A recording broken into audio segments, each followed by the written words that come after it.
Colonel Sanders didn't see KFC take off until his 60s. Jamie Vardy was 27 before he entered the Premier League. People start late all the time, and that's in the dunya, but in Deen, it's even deeper than that. Some of the greatest scholars of this ummah were not child prodigies, meaning that their journeys didn't begin the way we imagine greatness to begin. Take for instance Imam Abu Hanifa rahimahullah ta'ala, who spent many years as a merchant before dedicating himself to the pursuit of knowledge. Yet centuries later, his influence still reaches Muslims around the world. So why have you convinced yourself that it's too late to learn the language of the Quran? Too late because you're 25? Too late because you're 35? Too late because you have a child, a job, responsibilities? The Quran wasn't revealed only for teenagers. Arabic is not reserved for full-time students. And Allah subhanahu wa ta'ala certainly didn't put an age limit on seeking knowledge. The question isn't whether you started late. The question is, will you start at all? And that's exactly what this video is about. If you ever thought to yourself, I'm too old, I missed my chance, Arabic is for those who started as children, then this video is for you. We're going to look at why that belief exists in the first place, why it isn't necessarily true, and what learning Arabic as an adult actually looks like for the average Muslim today. Most importantly, you will leave with a practical path forward, regardless of your age or schedule or past attempts. Something that we need to understand is that we learn new things every day. You learn new skills at work, you adapt to new technology, and you figure out systems that you never used before. People go back to university, we see this all the time in their 40s, 50s and 60s. They change careers, start businesses, move countries, build entirely new lives. And nobody looks at them and says, you're too old to learn. So why does Arabic feel different? Why is it when it comes to the language of the Quran, people suddenly believe there's an expiration date? Where did this notion come from? The truth is, Arabic isn't as difficult as most people think. The real problem isn't Arabic, it's how it's actually being taught. Many people spend years consuming what you call fast food Arabic. Memorize this, learn that rule, complete that exercise.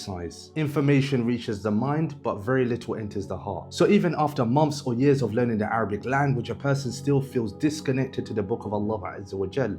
Like, I've been learning for all this time and I still don't understand anything in my prayer. And for that reason, you find that a person like this feels like Arabic is a very difficult task. But there's another way, something that I like to call soul food Arabic in Markaz Shafi'ee. And this is a way of learning that isn't just about collecting information, but building connection. Every word carries meaning, and every lesson brings you closer to understanding the speech of Allah. And every step reminds you why you started in the first place. Because the goal was never just to learn a new language, the goal was to understand the Quran. And when you learn with that purpose, everything changes. See, a lot of fear when it comes to learning the Arabic language as an adult isn't actually based on facts.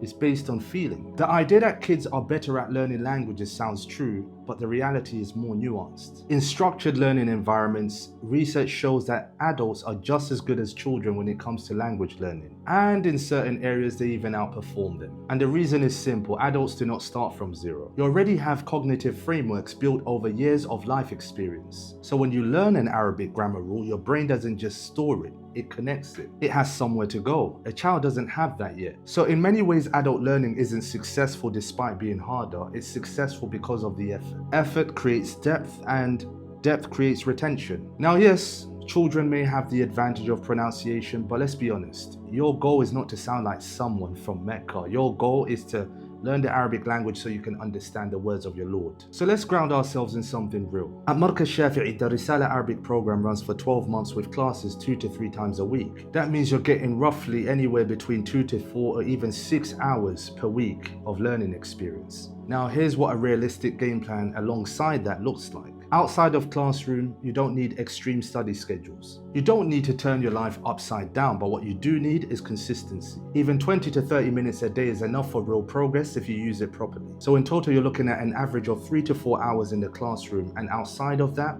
2 to 3 hours of personal review. So that's roughly about 5 to 7 hours a week. Not overwhelming, but it's powerful when it's consistent over time. Now zoom out. In a year, that becomes 250 to 300 hours of exposing yourself to Arabic. That's enough to move from confusion when it comes to Arabic texts to then being able to recognize patterns within the Quran, to understanding common vocabulary without translation. And at that point, you also start seeing how sentences actually start building meaning. And the key point is that you're not trying to become fluent overnight, but you're trying to build familiarity over a period of time where the language starts to open itself to you. And so when you combine structured learning, which you obtain in the classroom within the Markaz Shafi'ee program, with small daily amounts consistently, outside of that, that's where real progress begins. Alhamdulillah, you've made your way to the end of the video. Let's take it back to where we started. Jamie Vardy, Colonel Sanders. People that never worshipped Allah, never did sujood in their life, but yet Allah subhanahu wa ta'ala granted them success. But you have something that they never had. You have Allah subhanahu wa ta'ala on your side. And remember what Allah subhanahu wa ta'ala says. إِنَّ اللَّهَ لَا يُغَيِّرُ مَا بِقَوْمٍ حَتَّى يُغَيِّرُوا مَا بِأَنفُسِهِمْ. Certainly Allah subhanahu wa ta'ala will not change the condition of a people until they change what is within themselves. So now that you know age was never the issue, what are you going to do? Because you have three choices. First, you do nothing. You close the video, you go back to your life as usual, and then the next Ramadan comes and you're in the same exact position that you're in currently. No connection, no khushu', still waiting to start your Arabic learning journey. Second, you take this more seriously. You realize that Arabic wasn't really the problem, the structure was. And you decide to learn it properly, the soul food way, with Markaz Shafi'ee through the Risala Arabic program. The link is in the description. And lastly, if you're not ready yet, start smaller. I've linked a free 1-hour beginner course on Arabic grammar. Click the video on the screen and start there. I'll see you on the next one.